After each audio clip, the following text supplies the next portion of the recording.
एक 20 साल की जवान लड़की अपने ही चाचा के बेड पर सो जाती है। जब उस लड़की के चाचा घर आते हैं तो देखते हैं कि उसकी भतीजी उसके ही बेड पर सोई हुई है। वह उससे पूछता है कि बेटा तुम्हें क्या हुआ है। वह लड़की कहने लगी कि मेरी तबीयत ठीक नहीं है और मुझे डर भी लग रहा है, इसलिए आज मैं आपके बेड पर ही आपके साथ ही सोना चाहती हूँ। भतीजी की बात सुनकर कहता है कि कोई बात नहीं बेटा, आराम से सो जाओ। फिर वह खाना खाने के लिए किचन में चला जाता है। खाना खाने के बाद थोड़ी बहुत ड्रिंक भी कर लेता है। उसके बाद वह अपने बेड पे आकर लेट जाता है। इस कहानी में आगे कुछ ऐसा होता है जिसे सुनकर आपके होश उड़ जाएंगे। आज की ये कहानी राजस्थान के भीलवाड़ा जिले की है। इसी जिले के एक गांव में सूरज नाम का एक आदमी अपनी एक भतीजी और एक लड़के के साथ रहता था, जिसमें भतीजे की उम्र 20 साल थी और बेटे की उम्र 14 साल थी। और एक बीमारी के चलते सूरज की पत्नी का देहांत 3 साल पहले हो चुका था। पत्नी के चले जाने के बाद घर के हालात एकदम खराब हो जाते हैं। उसको घर संभालना बहुत मुश्किल हो रहा था। जो पैसा बचा कर रखा था वह सब पत्नी के इलाज में लग गया था। आर्थिक स्थिति दिन ब दिन खराब होती जा रही थी और वह काफी कर्जदार भी हो चुका था। लड़का भी अपनी माँ की याद में गुमसुम रहने लगा था।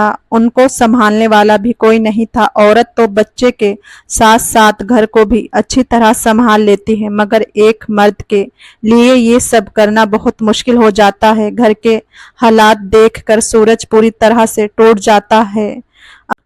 अगर वह बाहर कमाने जाता तो बच्चे की पढ़ाई छूट जाती और अगर वह घर पर रहता तो फिर घर कैसे चल पाता।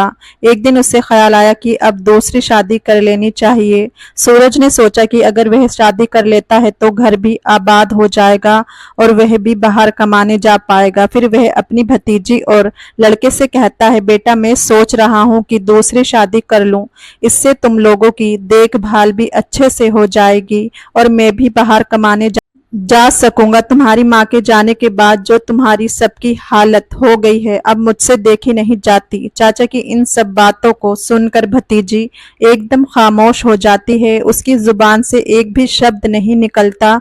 सूरज भतीजी को समझाते हुए कहता है कि देखो बेटा, अगर मैं कमाने नहीं गया तो फिर घर चलाना मुश्किल हो जाएगा और मैं तुम दोनों को पढ़ा लिखा नहीं पाऊंगा। इतना समझाने के बावजूद भी वह लड़की खामोश ही रही। सूरज सोचता है कि उसकी भतीजी अभी दुखी है, वो फिर किसी और दिन बात करेगा। उसके बाद वो वहां से चला जाता है। फिर भतीजी सोचने लगती है कि जब उसके चाचा शादी कर लेंगे और जब मेरे भाई की सौतेली माँ आ जाएगी। सौतेली माँ कभी अच्छी नहीं होती, उसने ये सुना भी था और अपनी आंखों से देखा भी था। वे यही सोच रही थी कि अभी उसके चाचा अपने लड़के से बहुत प्यार करते हैं, मगर शादी के बाद वह भी बदल जाएंगे। सौतेली माँ हमारे ऊपर बहुत अत्याचार करेगी और चाचा भी उसी का साथ दिया करेंगे। उस दिन वह लड़की रात भर सो ना सकी और पूरी रात यही सब सोचती रही। जब वह लड़की अगले दिन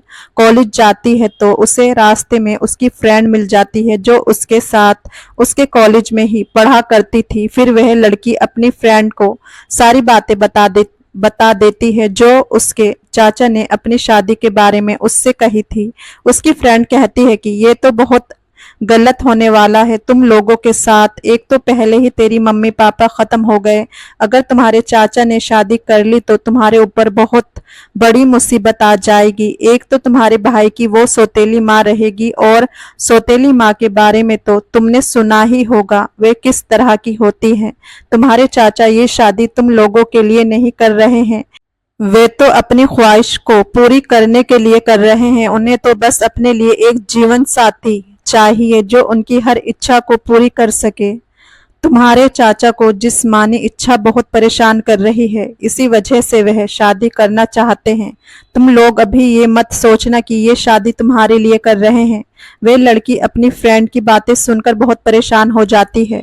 उसे ये लगता है कि उसके चाचा शादी करके ही रहेंगे। फिर उसकी फ्रेंड कहती है कि मेरे पास एक आइडिया है, अगर तुम कर सको तो। वह लड़की कहने लगती है कि ठीक है, मैं अपने भाई के लिए कुछ भी कर सकती हूँ। उसकी फ्रेंड कहने लगी कि तुम्हारे चाचा को सिर्फ अपनी ख्वाहिश ही पूरी करनी है, अगर तुम अपने चाचा की ख्वाहिश पूरी कर दो तो फिर उन्हें शादी की जरूरत नहीं रहेगी और वह भी कभी भी शादी नहीं करेंगे। फिर वह लड़की इस बात को गहराई से सोचने लगती है और इस नतीजे पर पहुंचती है कि चाहे उसे कुछ भी करना पड़े मगर वह अपने भाई को कभी बर्बाद नहीं होने देगी। अब उस लड़की ने ठान लिया कि किसी भी कीमत पर अपने चाचा की शादी नहीं होने देगी। कॉलेज से आते आते उसे शाम हो गई थी क्योंकि वह कॉलेज के बाद अपनी फ्रेंड से काफी देर तक बातें कर रही थी। फिर वह घर आकर खाना बनाने लग जाती है और अपने भाई को खाना खिलाकर उन्हें अपने कमरे में सोने भेज देती है। उसके बाद वह लड़की खाना खाकर चाचा के बेड पर लेट जाती है। कुछ देर बाद उस लड़की के चाचा आते हैं। जब वह देखते हैं कि उसकी भतीजी उसके ही बेड पर लेटी है तो फिर वह उससे पूछता है कि बेटी तुम्हें क्या हुआ है। तो लड़की कहने लगी कि मेरी तबीयत ठीक नहीं है और मुझे डर भी बहुत लग रहा है, इसलिए आज की रात मैं आपके साथ ही सोना चाहती हूँ। भतीजे की बात सुनकर वह कहता है कि कोई बात नहीं बेटा, तुम आराम से सो जाओ। थोड़ी देर बाद खाना खाने के लिए वह किचन की ओर चला जाता है। खाना खाने के बाद थोड़ी बहुत ड्रिंक भी कर लेता है। उसके बाद वह अपने बेड पर आकर लेट जाता है। एक तरफ वह लड़की लेटी हुई थी और दूसरी तरफ उसके चाचा थे, मगर उन दोनों ने अपने अलग अलग कंबल लिए थे। रात के 11 बज चुके थे मगर उस लड़की की आंखों से नींद बिल्कुल गायब थी। उसके दिमाग में तो सिर्फ उसकी फ्रेंड की बातें और सौतेली माँ की तस्वीर घूम रही थी। जब लड़की ख्यालों की दुनिया से बाहर आई तो उसने देखा कि उसके चाचा तो गहरी नींद में सो गए हैं। फिर वह लड़की डरने का नाटक करते हुए अपने चाचा के कंबल में जाकर उनके करीब हो जाती है। थोड़ी देर बाद वह लड़की धीरे धीरे अपने चाचा के और भी ज्यादा करीब होने लगती है। नशे के कारण उसका चाचा भी मदहोश होने लगता है। जब तक उसे होश आया तब तक उसके अंदर का शैतान जाग चुका था, इसलिए वह खुद को रोक ना सका। उसके बाद वह दोनों अपने इस रिश्ते को भुलाकर कई बार दोनों एक दूसरे के करीब आ चुके थे। अगली सुबह जब वह सोचकर उठे तो दोनों ही बहुत खुश थे। उन्हें किसी भी तरह की कोई शर्म या पछतावा नहीं था। उसके बाद तो ये सिलसिला आए दिन चलने लगा। अब तो वह लड़की भी इसकी आदी हो चुकी थी। जब भी उनका मन करता तो वह अपनी इच्छा को पूरी कर लेते। इसी तरह दिन महीने में बदलते चले गए। 4 महीने कब बीत गए पता ही नहीं चला। एक दिन उस लड़की की तबीयत खराब हो जाती है।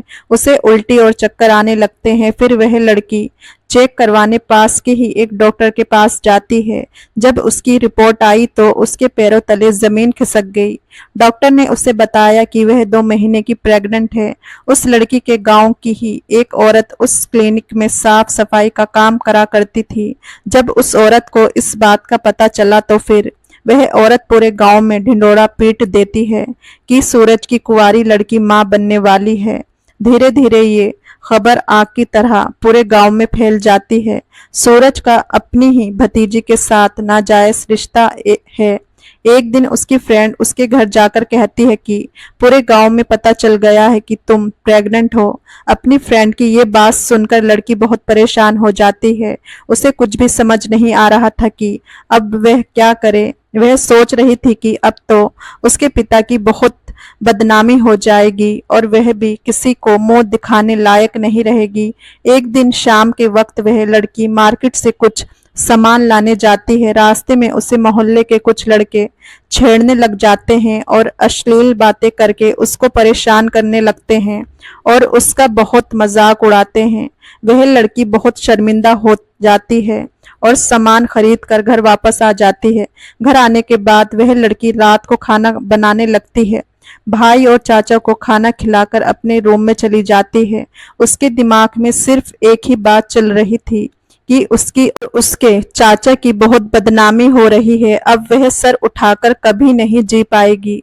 यही सब सोचते हुए रात के करीब 2 बज जाते हैं। वह उठती है और रस्सी लेकर जंगल की ओर चली जाती है। जंगल में पहुंचकर वह अपने आप को खत्म कर लेती है।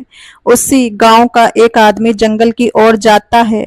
वहां का मंजर देखकर उसके होश उड़ जाते हैं। जब वह पास जाकर देखता है तो एकदम डर जाता है क्योंकि वह लड़की उसी की गांव में रहने वाली सूरज की बेटी थी।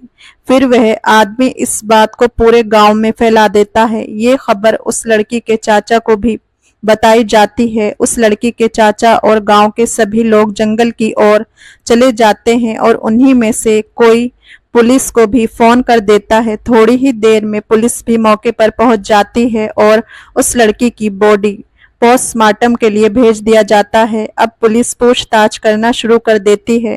पूछताछ के दौरान लोगों ने बताया कि ये लड़की पेट से थी, इसलिए ही इसने अपने आप को खत्म किया है। एक आदमी ने तो ये भी बताया कि इस लड़की का अपने ही चाचा के साथ नाजायज रिश्ता था और जो इस लड़की के पेट में बच्चा है वह भी उसी के चाचा का है। लोग तरह तरह की बातें कर रहे थे और ये भी कह रहे थे कि भगवान ऐसा चाचा किसी को ना दे।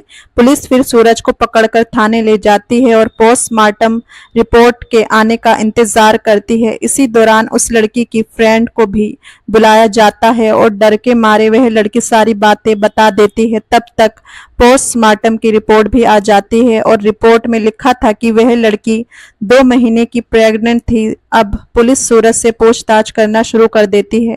उसने इस बात को जल्द ही कबूल कर लिया कि उसके अपनी ही भतीजी के साथ पिछले 4 महीने से नाजायज रिश्ते थे। उसके बाद सूरज को अरेस्ट करके उसे कोर्ट में पेश किया जाता है और उसे 5 साल की सजा सुनाकर जेल में डाल देते हैं। दोस्तों कहते हैं कि चाचा और भतीजी को भी ज्यादा देर तक एकांत में नहीं रहना चाहिए, नहीं तो मन में गंदे विचार आ जाते हैं। अगर गंदे विचार ने किसी के दिल में एक बार घर बना लिया तो फिर उसे भगवान भी नहीं बचा सकते।